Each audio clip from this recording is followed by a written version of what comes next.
Hello friends, এখন আমি তোমাদের বৃত্তের স্পর্শক সংক্রান্ত উপপাদ্যের যে প্রশ্নমালা দুটো আছে তার মধ্যে প্রশ্নমালার যে মেন অঙ্কগুলো সেইগুলো ধীরে ধীরে করিয়ে দিচ্ছি, তোমরা দেখো। তো প্রশ্নমালার অঙ্কগুলো কষতে গেলে সবার প্রথমে যে থিওরেমের ব্যাপারটা আছে সেটা এর আগের ভিডিওতে তোমাদেরকে প্রমাণ করে দেখিয়েছি। এখন আমার উপপাদ্যের যেমন প্রমাণ দেখিয়েছি, এবার প্রশ্নমালার অঙ্কগুলো কষতে গেলে যে জিনিসটা অবশ্যই দরকার, সকলের জানা দরকার, সেই জিনিসটা আমি বলি। এই বিষয়গুলো যদি তোমরা ভালো করে বুঝতে পারো তাহলে দেখবে এই যে 15 নম্বর অধ্যায় অর্থাৎ বৃত্তের স্পর্শক সংক্রান্ত উপপাদ্য থেকে যত শর্ট কোশ্চেন আছে, অর্থাৎ 1 নাম্বার এবং 2 নাম্বারের যতগুলো কোশ্চেন আছে তার মধ্যে মাধ্যমিকে অনেকগুলোই আসে এবং তোমাদের কাছে সেগুলো সহজ হয়ে যাবে। তা প্রথমেই বলি বৃত্তের স্পর্শক। তাহলে বৃত্তের স্পর্শকটা কি আগে আমি একটু ভালো করে বলি। দেখো, তোমাদের বইতেই, তোমাদের যে টেক্সট বই আছে সেই টেক্সট বইতেই দেখো, আমি সেই টেক্সট বই ধরেই তোমাদেরকে বোঝাচ্ছি যে এখানে 3টে ছবি দেওয়া আছে। দেখো, প্রথম ছবিতে একটা বৃত্ত, তার পাশ দিয়ে বেশ খানিকটা দূরে এবি একটা সরলরেখা পাস করেছে। আবার দ্বিতীয় ছবিতে দেখো, এটাও একটা বৃত্ত, কিন্তু সরলরেখা ওই বৃত্তকে পি আর কিউ বিন্দুতে ছেদ করেছে। আর একটা 3 নম্বর যে ছবিটা ভালো করে দেখো, সেখানে বোঝাই যাচ্ছে বৃত্তকে কোনো একটা বিন্দুতে টাচ করেছে সেই সরলরেখাটা, অর্থাৎ পি বিন্দুতে টাচ করেছে। তাহলে এই যে 3টে ছবি থেকে কোনটাকে আমরা স্পর্শক বলবো? এই 3টে ছবি থেকে তোমাদের বলবো স্পর্শক সেটাই ওই বৃত্তের কোনো একটা বিন্দুতে যে সরলরেখাটা টাচ করবে সেই সরলরেখাকে বলবো আমরা স্পর্শক। দেখো, এই ছবিতে স্পর্শক কিন্তু এবি, অর্থাৎ এবিটাই হচ্ছে বৃত্তের একটা নির্দিষ্ট বিন্দু বি, সেই বি বিন্দুতেই একটা স্পর্শক আছে। কিন্তু 2 নম্বর ছবিতে যে সরলরেখাটা ছেদ করেছে এটাকে বলবো আমরা ছেদক, কখনোই কিন্তু স্পর্শক বলবো না। আর এটা তো স্পর্শক বা ছেদক কোনোটাই নয়। তার মানে এটা বুঝলাম কোনটা স্পর্শক আর কোনটা ছেদক। 1 নম্বর এটাকে বলবো স্পর্শক, ইংলিশে বলা হয় ট্যানজেন্ট, আর এটা হচ্ছে ছেদক, এটা হবে ছেদক। আর স্পর্শকে খেয়াল রাখতে হবে, স্পর্শকের ক্ষেত্রে কিন্তু একটা স্পর্শ বিন্দু থাকবে, অর্থাৎ বৃত্তের উপর যে বিন্দুতে স্পর্শ করবে সেই বিন্দুকে বলবো আমরা স্পর্শ বিন্দু, অর্থাৎ পয়েন্ট অফ কন্ট্যাক্ট, এটাকে বলবো আমরা পয়েন্ট অফ কন্ট্যাক্ট। আর এটা অবশ্যই এটাকে বলবো আমরা ছেদক। এইবার দেখো, তারপরের যে ছবিটা আছে, একটা জিনিস খেয়াল রাখবে, এখানেও ভালো করে দেখো, এখানে একটা বৃত্ত আছে, সেই বৃত্তের উপরে একটা পি বিন্দু আছে, সেই পি বিন্দুতে একাধিক সরলরেখা আমরা ড্র করা আছে, বইতে ড্র করাই আছে। তা এক্ষেত্রে একমাত্র রেড কালারের যে সরলরেখাটা আছে, এই রেড কালারের সরলরেখাকেই কিন্তু আমরা স্পর্শক বলবো, বাদবাকি কোনোটাই কিন্তু স্পর্শক নয়।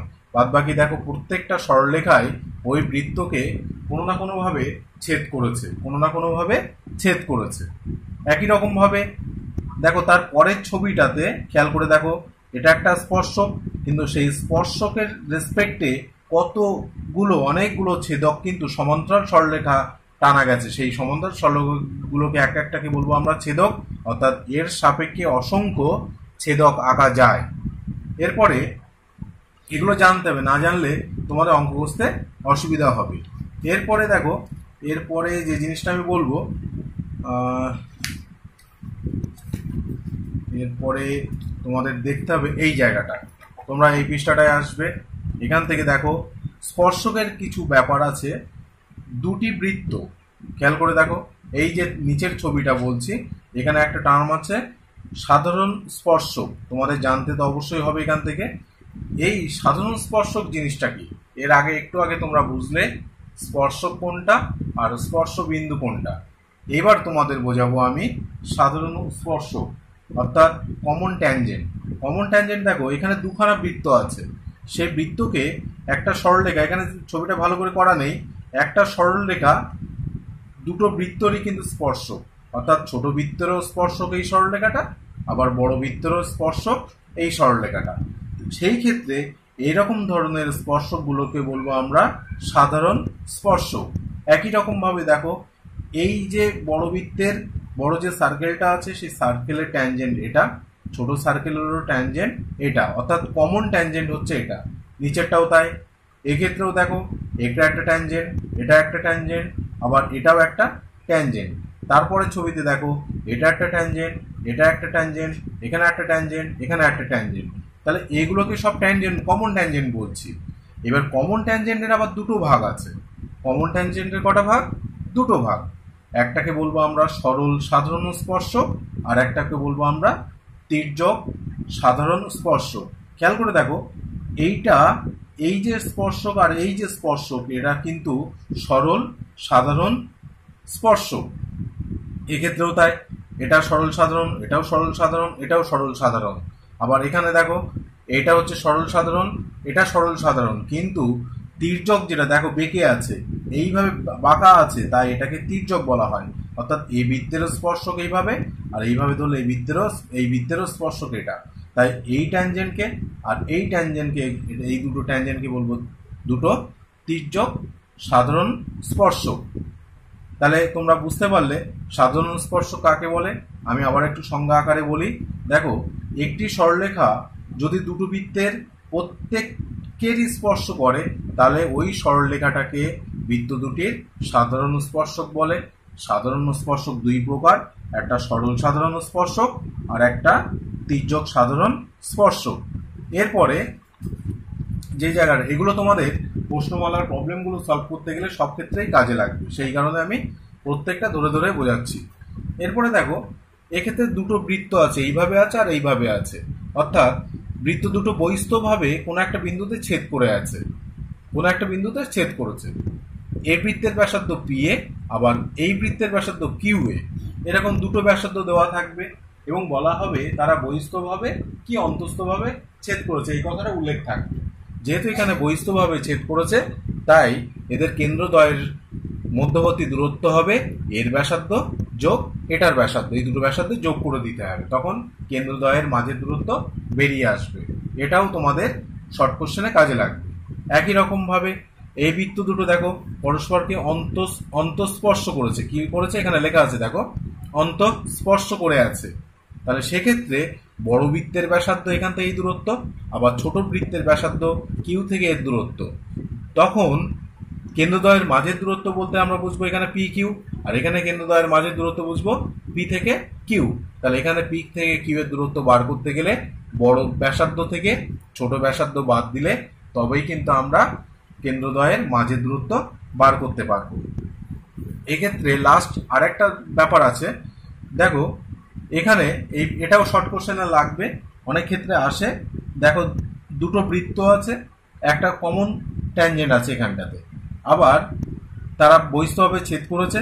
অর্থাৎ সেই দুটো ছেদবিন্দু স্পর্শ বিন্দু থেকে ওই ছেদবিন্দুতে যে সংযোজক সরলরেখা যোগ করা হবে, অর্থাৎ এস থেকে এ আবার আর থেকে এ ছেদ করলে, যুক্ত করলে তাদের মধ্যবর্তী যে কোণটা, অর্থাৎ এই কোণটা, এই কোণটাকে বলবো আমরা, এই কোণের মান হয় এক সমকোণ। লেখা আছে, এটা প্রমাণটা এখানে আছে। আমি প্রমাণটা এখন বিশেষভাবে বলছি না, যেহেতু তোমাদের শর্ট কোশ্চেনে যেগুলো লাগবে সেই বিষয়গুলো নিয়ে তোমাদের আমি আলোচনা করছি। এরপরে চলো আমি প্রথমেই তোমাদের 12 দাগের অঙ্কগুলো করাই। 12 দাগে এখানে মোট পাঁচটা অঙ্ক আছে। পাঁচটা অঙ্ক ভেরি ভেরি ইম্পর্টেন্ট, সেই জন্য প্রত্যেকটা অঙ্ক দেখবে এবং ভালো অঙ্ক। আমি দেখাচ্ছি, দেখো 12 দাগের 1, এখানে আমার ছবি আঁকা আছে। এই ছবিতে দেখো এই হচ্ছে ছবি। এখানে প্রশ্ন কি বলা আছে দেখো, এই ছবিতে কি কি দেওয়া আছে? বি ও এ বৃত্তের ব্যাস, বি ও এ এটা হচ্ছে বৃত্তের ব্যাস, আর বৃত্তের পি বিন্দু, এটা হচ্ছে পি বিন্দুতে একটা স্পর্শক আর বর্ধিত বি এ, অর্থাৎ এখান থেকে একটা স্পর্শক যাবে, আর বি এ কে যেহেতু বি এ বলেছে তাই বি থেকে এর দিকেই বর্ধিত করতে হবে, এদিকে বর্ধিত করলে হবে না। এদিকে বর্ধিত করতাম যদি কিনা বলা থাকতো এ থেকে বি, এখানে যেহেতু বি থেকে এ বলেছে তাই আমি এদিক থেকে এদিকে বাড়ানো আছে। প্রশ্ন তোমাদের বইতে ছবিও দেওয়া আছে। এরপর দেখো বর্ধিত করলে তারা পরস্পর টি বিন্দুতে ছেদ করে, টি বিন্দুতে ছেদ করেছে, করলে এবার আর কি দেওয়া আছে, অ্যাঙ্গেল পিবিও, অর্থাৎ এই অ্যাঙ্গেলটা দেওয়া আছে দেখো 30 ডিগ্রি, আমি ছবিতে লিখে দিলাম যেটা দেওয়া আছে এটা 30 ডিগ্রি। এখান থেকে কোশ্চেন করা হয়েছে পিটি এর মান কত, অর্থাৎ এই পিটি এর মানটা কত, এই অ্যাঙ্গেলটা কত হবে, এটা তোমাদের বার করতে হবে। কিভাবে বার করবো প্রথমেই দেখে নাও। তা প্রথমেই তোমরা ছবিতে দেখো, এই যে ছবিতে যে এটা একটা ত্রিভুজ, এটা একটা ত্রিভুজ, খুব সুন্দর অঙ্ক এটা, ত্রিভুজ ও বি পি এর, এটা লিখে নিই প্রথমে, এর দেখো ওবি সমান ওপি, একই বৃত্তের ব্যাসার্ধ, তাই অর্থাৎ এই বাহুটার সঙ্গে এই বাহুটা সমান। কেন সমান, তারা একই বৃত্তের ব্যাসার্ধ এই কারণে। তাহলে যদি একই বৃত্তের ব্যাসার্ধ হয় এবং যদি সমান হয় তাহলে সমান বাহুর বিপরীত কোণ সমান আমরা জানি। তাহলে অতএব আমরা বলতে পারি কি যে অ্যাঙ্গেল বিপিও সমান 30 ডিগ্রি। তার মানে এটা পরিষ্কার, এটা হয়ে গেল আমাদের 30 ডিগ্রি। আমাদের লক্ষ্য এই কোণটা কত। এবার দেখো, আর আমরা জানি যে যেহেতু পিটি আর ব্যাসার্ধ, পিটি আর ব্যাসার্ধ পরস্পর কি হয়, লম্ব, অর্থাৎ স্পর্শ বিন্দুগামী ব্যাসার্ধ ট্যানজেন্টের সঙ্গে লম্ব হয়, এটা আমরা উপপাদ্যে পেয়েছি। তাহলে সেখান থেকে আমরা বলতে পারি কি অ্যাঙ্গেল ও পিটি সমান 90 ডিগ্রি। এটা 90 ডিগ্রি দেখলাম, তার মানে এটা পেয়ে গেলাম কত, 90 ডিগ্রি। এবার দেখো এই কোণটা পুরো, অর্থাৎ ত্রিভুজ বিপিটি থেকে অ্যাঙ্গেল পিটিএ এই যে অ্যাঙ্গেলটা বার করতে পারবো, দেখো এটা তো 120 ডিগ্রি, এটা 30 ডিগ্রি, তাহলে হামেশাই আমরা বার করতে পারছি, যেহেতু ত্রিভুজ তিনটে কোণের সমষ্টি 180 ডিগ্রি, তাহলে ওটা হচ্ছে 120 ডিগ্রি যোগ 30 ডিগ্রি, অর্থাৎ এই দুটো কোণের মধ্যে সমষ্টি করে আমরা বাদ দেব। তাহলে 180 ডিগ্রি বিয়োগ 150 ডিগ্রি, তাহলে হয়ে যাবে কত, 30 ডিগ্রি। এটাই তোমাদের আনসার। এটা হচ্ছে 1 নম্বর অঙ্কটা। 1 নম্বর অঙ্কটা একদমই কঠিন না, অনেকবারই এসছে মাধ্যমিকে। এরপর দেখো 2 দাগের প্রশ্ন। 2 দাগের প্রশ্নটা দেখায়, এই হচ্ছে ছবি, এই ছবিতে সবকিছু বলা আছে, পি কিউ আর স্পর্শ বিন্দু, এর ভিতরে একটা অন্তর্লিখিত বৃত্ত আছে, এপির মান বলা আছে 4, বিপির মান বলা আছে 6, এটা 4 এটা 6, যা যা বলা আছে আমি লিখে নিই ছবিতে, তাহলে তোমাদের বুঝতে হবে এপি কত 4, বিপি কত, বিপি দেওয়া আছে 6, বিপির মান দেওয়া আছে 6, আচ্ছা বিপির মান 6 সেন্টিমিটার সব, আর পুরো এসির মানটা দেওয়া আছে 12 সেন্টিমিটার, আর বিসির মান দেওয়া আছে এক্স। তাহলে এখান থেকে এক্স এর মান নির্ণয় করতে হবে।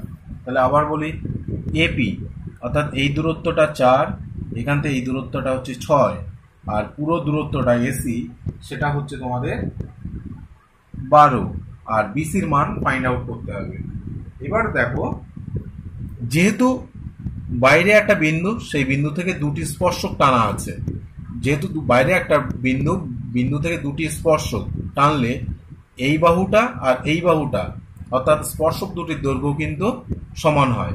তাহলে এটা যদি 4 হয় তাহলে এপি সমান এআর হবে, এআরও তাহলে কত হয়ে গেল, 4 সেন্টিমিটার, এটা হয়ে গেল 4।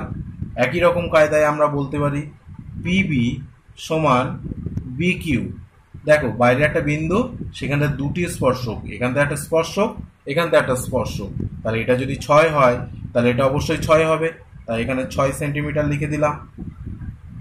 এইবার দেখো এখান থেকে এই দূরত্বটা 12 হলে তাহলে আরসির মান আমরা খুব সহজে বার করতে পারছি। তাহলে 12 থেকে 4 বাদ দেব, তাহলে হয়ে যাবে কত, 8 সেন্টিমিটার। তাহলে এখান থেকে আমরা 8 সেন্টিমিটার পেলাম, তাহলে এটা হয়ে গেল কত, 8 সেন্টিমিটার। যদি আরসি 8 সেন্টিমিটার হয় তাহলে অবশ্যই কিউসিও 8 সেন্টিমিটার হবে, অতএব কিউসি এর মান কত, 8 সেন্টিমিটার। তাহলে ওদিকে আবার বিকিউ এর মান কত পেয়ে গেলাম, বিকিউ এর মান পেয়ে গেছে আগে 6 সেন্টিমিটার, তাহলে এটা 8 এটা 6। তাহলে এবার আমাদের যে মানটা, অতএব এক্স সমান দেখো বিসি যেহেতু পুরোটা এক্স বলা আছে, তাহলে আমাদের তো পরিষ্কার বোঝা যাচ্ছে 8-এর সঙ্গে 6 কি করতে হবে, যোগ করতে হবে। যোগ করলে কত হবে, 14 সেন্টিমিটার। এটা তোমাদের উত্তর। এরপরে 3-এর দাগের যে অঙ্কটা একটু দেখো ভালো করে। এই ছবিতে কি কি বলা আছে দেখো। এই ছবিতে তোমাদের 3-এর দাগের অঙ্কটা, এবিসি 3টি কেন্দ্র আছে। এবিসি 3টি কেন্দ্র পরস্পরকে বহিস্থভাবে স্পর্শ করেছে। তাহলে এবির মান টোটাল এবির মানটা কত বলা, দেখো এবির মান বলা আছে 5, অর্থাৎ এটা হচ্ছে 5 সেন্টিমিটার। বিসির মান বলা আছে 7 সেন্টিমিটার এবং সি এর মান বলা আছে 6 সেন্টিমিটার। অর্থাৎ 3টের কেন্দ্রদ্বয়ের, অর্থাৎ এই কেন্দ্র থেকে এই কেন্দ্র দূরত্ব 7, এই কেন্দ্র থেকে এই দূরত্ব হচ্ছে 5, আবার এই কেন্দ্র থেকে এই কেন্দ্র দূরত্ব 6। তাহলে সেক্ষেত্রে এ কেন্দ্র বিশিষ্ট যে বৃত্তটা আছে, অর্থাৎ এই যে বৃত্ত, এই বৃত্তের ব্যাসার্ধ অর্থাৎ এপির মান কিংবা এ কিউ এর মানটা বার করতে হবে। এই মানটা বার করতে হবে 3-এর দাগের অঙ্ক। এবার দেখো যদি তাই হয় তাহলে সেক্ষেত্রে প্রত্যেকটার ব্যাসার্ধ আমরা ধরে নেব যে কি লিখব, এ বি সি কেন্দ্রীয় বৃত্তের ব্যাসার্ধ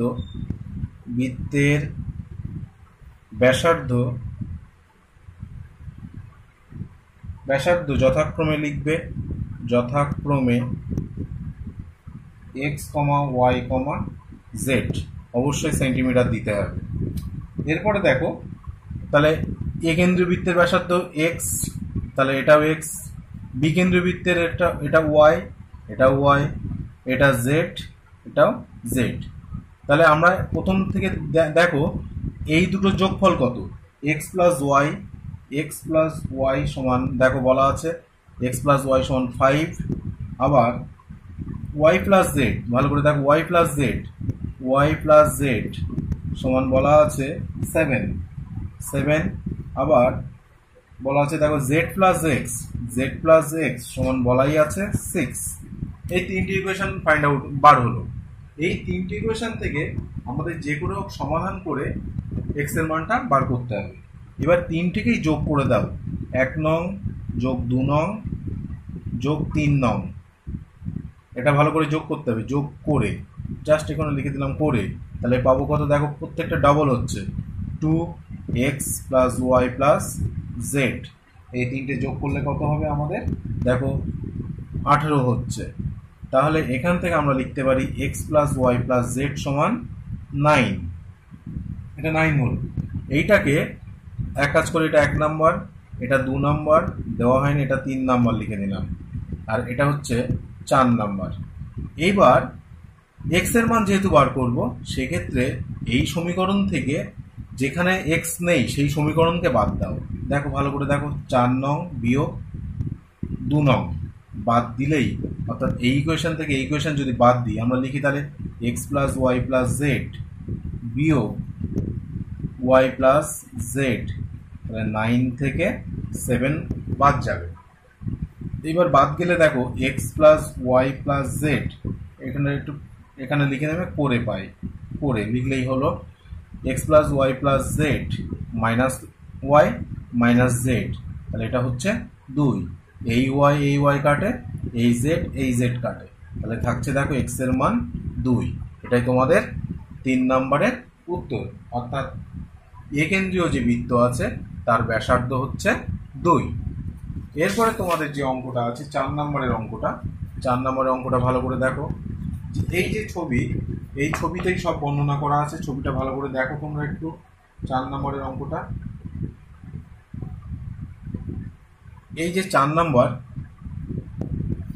এই ছবিটা এঁকেছি। ও কেন্দ্রীয় বৃত্তের বহিস্থ একটা সি বিন্দু থেকে দুটি স্পর্শক বৃত্তকে যথাক্রমে পি, এই যে পি আর এই যে কিউ বিন্দুতে স্পর্শ করে। বৃত্তের অপর একটি আর বিন্দুতে অঙ্কিত স্পর্শক, এই আর বিন্দুতে অঙ্কিত স্পর্শক সিপি আর সিকিউকে এ আর বি বিন্দুতে ছেদ করে। প্রশ্নে বলা, যদি সিপির মান সিপি, এখান থেকে সিপির দূরত্বটা বলা আছে 11 সেন্টিমিটার, আমি লিখলাম। আর বিসির মান বলা আছে, দেখো বিসি এই মানটা বলা আছে 7 সেন্টিমিটার। তাহলে বিআর এর মান কত? বিআর খেয়াল করো, এই মানটা কত বার করতে হবে, এই মানটা কত তোমাদের বার করতে হবে। এবার দেখো এখান থেকে এই যে দূরত্ব, অর্থাৎ এখান থেকে এই যে দূরত্ব আর এখান থেকে এই দূরত্বটা সেম, তাহলে এটা যদি তোমাদের বলা থাকে, এখান থেকে এই দূরত্ব যদি 11 বলা থাকে, আবার এখান থেকে এই দূরত্ব বলা আছে 7, তাহলে এটা পরিষ্কার। তাহলে এই জায়গাটার দূরত্বটা কিন্তু তোমাদের 4 বেরোচ্ছে, বা এই জায়গার দূরত্বটা 4 বেরোচ্ছে। কি করে বেরোচ্ছে দেখো, তাহলে বহিস্থ, ভালো করে লিখি, বহিস্থ সি বিন্দু থেকে দুটি স্পর্শক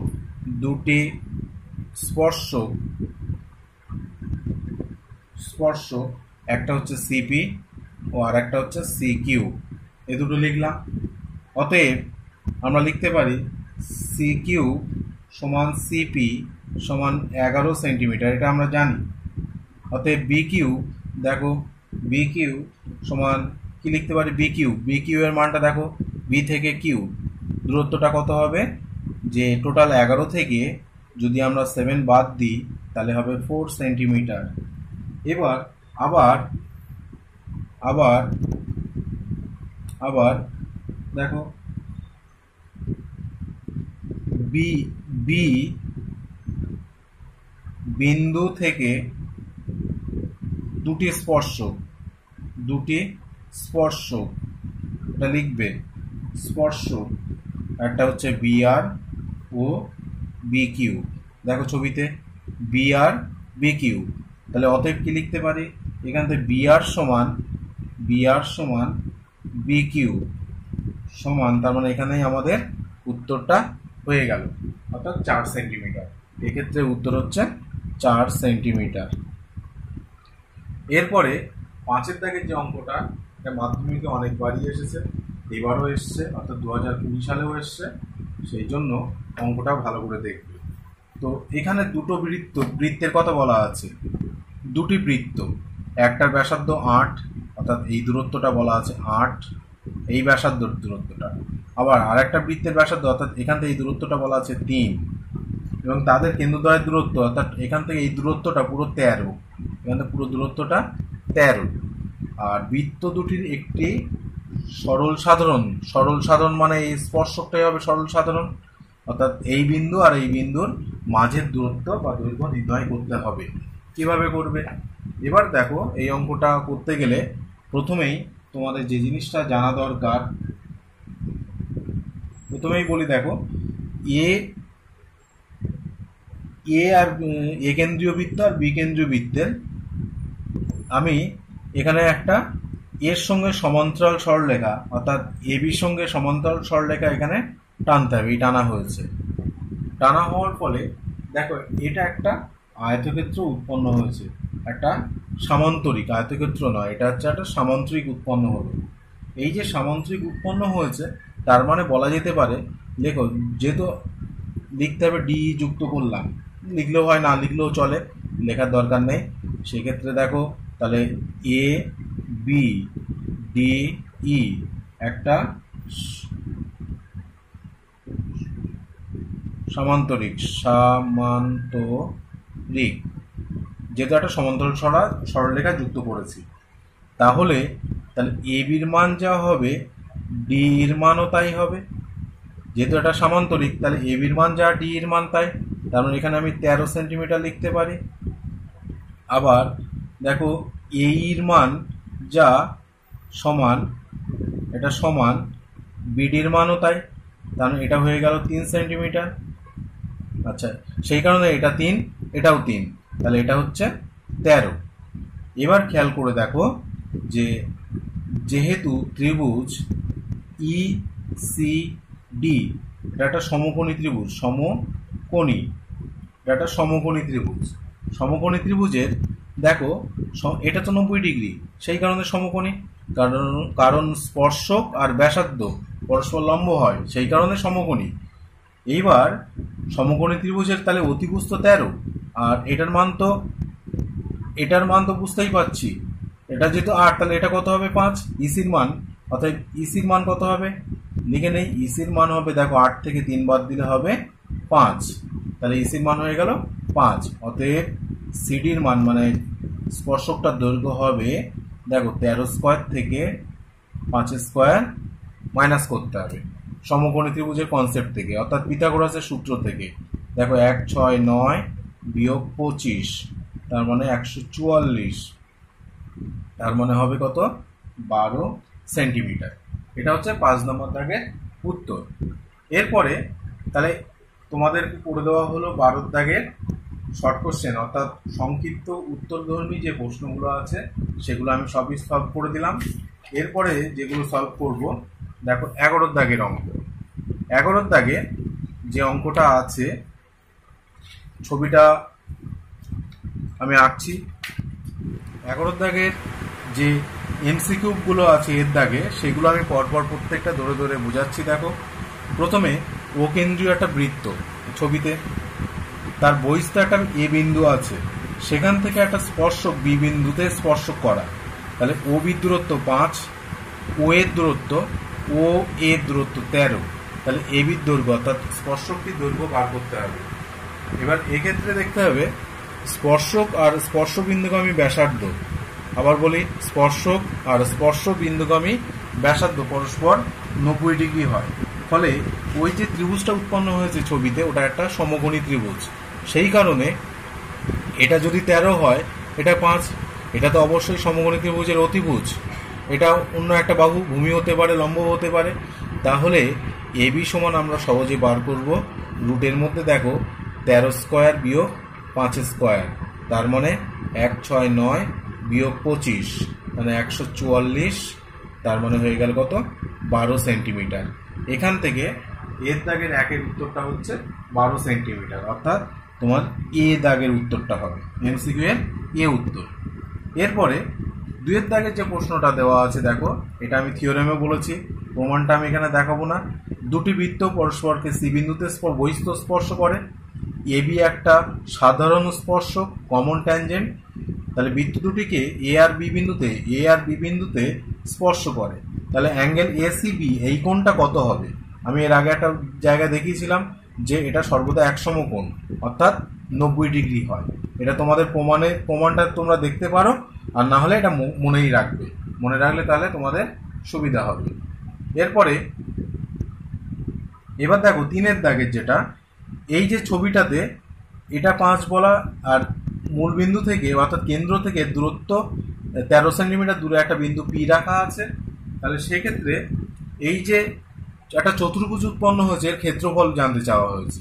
তাহলে প্রথমেই আমি এই পি কিউ এর মানটা বার করতে হবে। দেখো 13 স্কোয়ার বিয়োগ, বেশি লিখতে হবে না যেহেতু এটা এমসিকিউ, তাহলে 13 স্কোয়ার বিয়োগ 5 স্কোয়ার, তাহলে এর আগেও অনেকবার হিসাব করেছি, তাহলে এটা হবে কত 12, তাহলে এটাও কত হবে 12।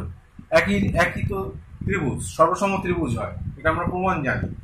তাহলে এইবার ক্ষেত্রফল বার করতে হবে। দেখো এই জায়গাটার ক্ষেত্রফল দেখো হাফ, ভূমি 5 ইন্টু উচ্চতা 12, তার মানে হয়ে যাচ্ছে, দেখো এটা কাটাকুটি করলে 6, এটা 30, তাহলে পুরোটার ক্ষেত্রফল কিন্তু 30 যোগ 30 অর্থাৎ 60 হবে, 60 বর্গ সেমি। দেখো তোমাদের উত্তর আছে এ অপশানে আছে। একই রকম ভাবে আর একটা যে অঙ্ক আছে 4 দাগ, দুটি বৃত্তের ব্যাসার্ধ একটা 5 একটা 3। এবার বৃত্ত দুটো বহিস্থ স্পর্শ করেছে। তাহলে বহিস্থভাবে স্পর্শ করলে আমি বলে দিয়েছি কেন্দ্রদ্বয়ের মাঝের দূরত্ব হবে তাদের যোগফল, ব্যাসার্ধ দুটোর যোগ করে দিলেই হয়ে যায়। কত হবে তাহলে 8 সেন্টিমিটার। এরপরে 5 দাগে দেখো দুটি বৃত্ত দেওয়া আছে, কিন্তু সেক্ষেত্রে অন্তস্থভাবে অর্থাৎ ভেতরে স্পর্শ করেছে। তাহলে সেক্ষেত্রে বড় ব্যাসার্ধ থেকে ছোট ব্যাসার্ধটা বাদ দিতে হয়। দুটোই ব্যাসার্ধ দেওয়া আছে, তাহলে কত হবে 1.5 সেন্টিমিটার। তাহলে এই হলো এর দাগের যে এমসিকিউগুলো আছে প্রত্যেকটা আমি বুঝিয়ে দিলাম।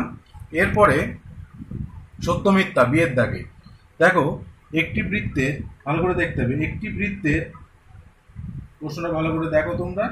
একটি বৃত্তের, আবার বলছি আমি, সত্য মিথ্যা, সত্য মিথ্যা এখানে প্রশ্ন বলা আছে। দেখো যে একটি বৃত্তের অন্তস্থ একটা বিন্দু পি, বৃত্তে অঙ্কিত কোনো স্পর্শক পি বিন্দুগামী নয়, এটা সবসময় সত্য, এটা সত্য হবে। দুয়ের দাগের যে অঙ্কটা আছে দেখো, একটি বৃত্তে একটি নির্দিষ্ট সরলরেখার সমান্তরাল দুয়ের অধিক স্পর্শক আঁকা যায় না, করা যায়, তার মানে এটা হবে মিথ্যা। তারপরে সির দাগের যে অঙ্কটা আছে দেখো, সির দাগের একটি সরলরেখা বৃত্তকে দুটি বিন্দুতে ছেদ করলে সরলরেখাটিকে বৃত্তের ছেদক বলা হয়। দুটি বৃত্ত পরস্পরকে ছেদ বা স্পর্শ না করলে বৃত্তটির সর্বাধিক সংখ্যায় কটি সাধারণ স্পর্শক থাকে, এটা দুয়ের দাগের। তাহলে সি এর 2, আবার বলি যে দুটি বৃত্ত পরস্পরকে ছেদ বা স্পর্শ না করলে বৃত্ত দুটির সর্বাধিক সংখ্যায় তোমাদের মোট 4টি সাধারণ স্পর্শক থাকে, মোট 4টি, এখানে লিখবে 4। এবার একটু ভেঙে বলছি, দুটি হবে সাধারণ আর দুটি হবে তির্যক।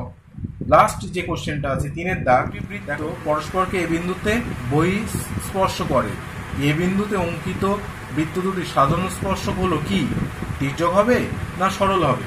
এক্ষেত্রে অবশ্যই হবে তোমাদের উত্তর কি, দেখো যে সরল সাধারণ স্পর্শক হবে।